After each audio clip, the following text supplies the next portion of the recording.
Next up, defensive tackle. We have one lockdown. Alfred Collins is going to be a starter at the defensive tackle position when we go with 4 down linemen. He will be in there. He was good last year. He was like a Pro Football Focus rate of, I believe, like 79. And when you compare that to, we add in Byron Murphy and Tavondre Sweat, who are 1 and 2 in Pro Football Focus grades at like 90 and 91. It's not great. But when you compare it to the rest of college football, it's a good grade. I believe when we were talking about Washington last year, Alfred Collins would have been the best defensive tackle Washington faced, Pro Football Focus grade-wise. So that tells you he's a good player. Is he a great player? No, but he's a good player, and I trust him. This is where it gets interesting. There's like, 1, 2, 3, 4, 5, 6, 7 names that are competing for that second spot. 7.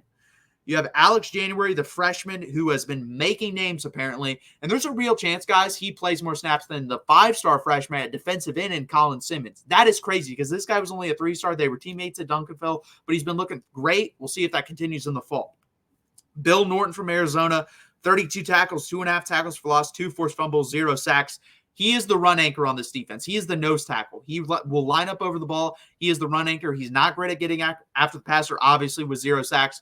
But he's good at eating up space, eating double teams up, and stopping the run, anchoring the defensive line. Tia Sevilla, also from Arizona, 22 tackles, 6 tackles for loss, 1.5 sacks. Better at run defense than Bill Norton. He's not just good at eating up space. You can get in the backfield, cause a little mayhem there. I expect all these guys that I'm naming to get some type of playing time.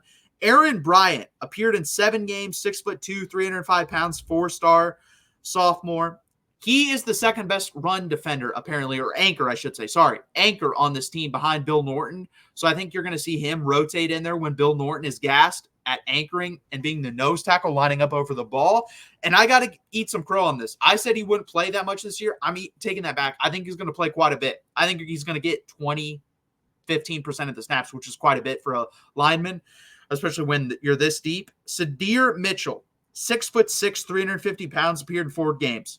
My question mark is the weight. Is he really 350? Has he ever been 350? Since he stepped on Texas campus, he was always between 365 and 375. If he's 350, he will play, and he will play well. If he's not, he will ride the bench, and he may not see the field, guys. And if he doesn't see the field, he'll probably transfer, and I really hope he sees the field. This guy's a good player. Georgia tried to flip this guy twice. That's how good of a player he is, and he can't stop eating.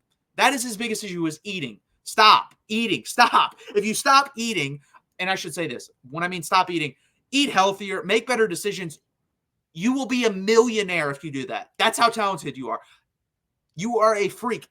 If this guy was in shape, I would say he's our second best defensive lineman behind Alfred Collins. Maybe even the best. He probably has the most talent out of this whole group, and he just can't get in shape. It's a sad story, man, and I hope someone can get to him. I really do, because he has a lot of talent. Jere Bledsoe, I think, will end up being the second best guy. It's the opposite. He doesn't have as much talent as Sadir Mitchell, but he's taken the talent that he does have, and he is very talented. He just doesn't have as much as Sadir Mitchell, and he's run with it. He's played great in the spring. Everything anyone's writing about or talking about, he's looking good going into the fall. If he can play well in the fall, I think he's going to play a lot in this rotation. I honestly think he probably gets the second or third most snaps. So look out for Jere Bledsoe in his sophomore season. And then the guy that's second to me right now is Jermaine Lole. 19 tackles, 5.5 tackles for loss, and 1.5 sacks at Louisville last year. But his 2019 season, this is special, guys. This is all-American type stuff. 72 tackles, 10 tackles for loss, and 6.5 sacks. If he could repeat that season, he's an All-American. He won't, though, because of the injuries. They've taken a toll. That's why he's in his 7th year. I just need last year's production. I need 20 tackles, 5 tackles for loss, 1.5 sacks. Give me that and a little bit more, and we're talking. We're talking. Because if you can get that, and then 2 or 3 of these guys also do that, you made it the production in aggregate of what Sweat and Murphy did. And that's what I think you have here. Bill Norton's a good player. Tia Sevilla is a good player. I think Aaron Bryant's going to be a pretty good player. Jere Bledsoe is going to play and be a good player. Jermaine Lole is going to play and be a good player. Vernon Broughton, I've kind of given up on. He is what he is. He'll get up there, cause pass rush disruption, but he'll get run over in the run game. But you have a nice mix here. You have guys that are anchors in Bill Norton and Aaron Bryant. And then I think Sadir Mitchell, if he gets his weight together, can be that.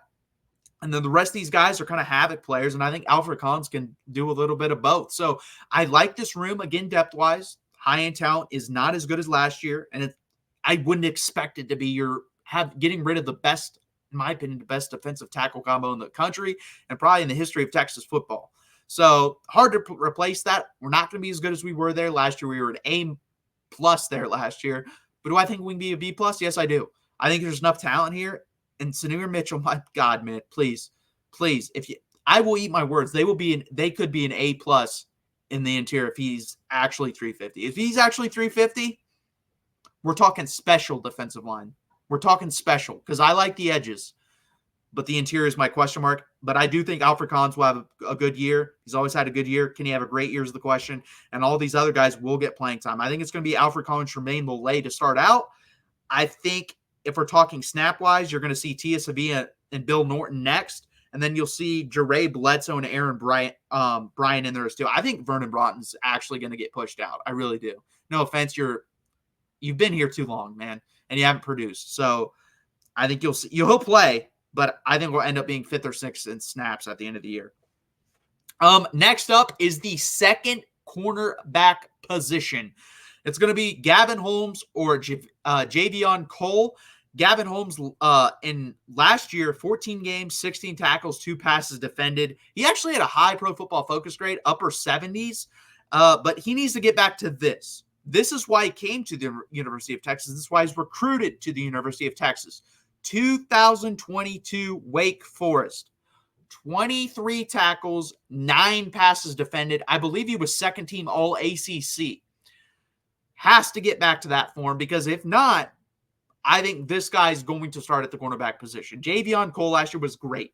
13 games, 38 tackles, 10 passes defended, 3 interceptions, a 40.8 passer rating when targeted, 86.2 Pro Football Focus grade, number 1 in the Mountain West. Yes, is it the Mountain West? Yes, it is.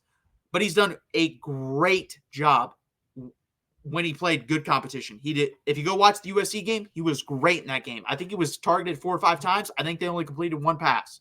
I didn't watch the Oregon State game, but if you have an 86.2 Pro Football Focus grade and a 40.8 pass rating, I'm assuming you did pretty well.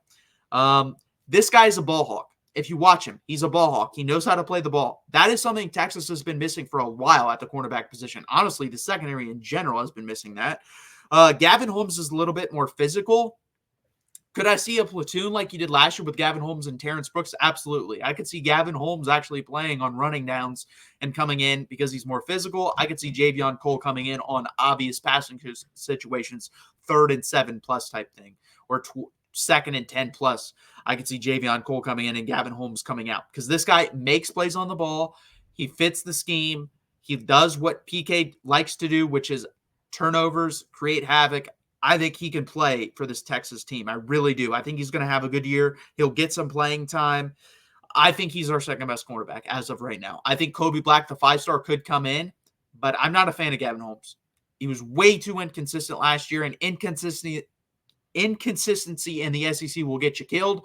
Javion Cole's more consistent, plays the ball better.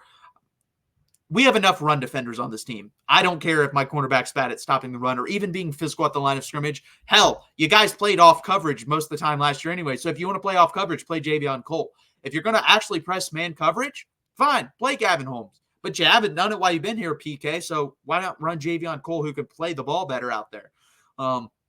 So we'll see. But if they do want to play press man, maybe they do with Gavin Holmes, goes with Gavin Holmes as well. Maybe Javion Cole's more of a off man or zone guy. We'll see. It'll be interesting. It really is. A lot of these battles are interesting. I don't know what's going to happen.